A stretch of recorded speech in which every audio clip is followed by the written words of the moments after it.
এই যে অনেকটা চলে এসেছি, আরো উপরে যাব আমরা, কিন্তু নিচের ভিউটা দেখো।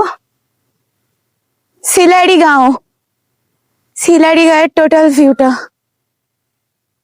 Totally nice. উপর থেকে পুরো ভিউটা দেখো, অসাম। এই যে ভিউটা তোমাদেরকে পিছন ক্যামেরায় দেখায় ভালো করে, তাহলে আরো ভালো করে তোমরা বুঝতে পারবে।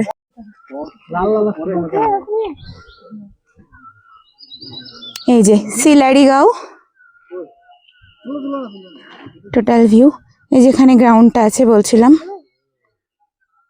কত সুন্দর লাগছে।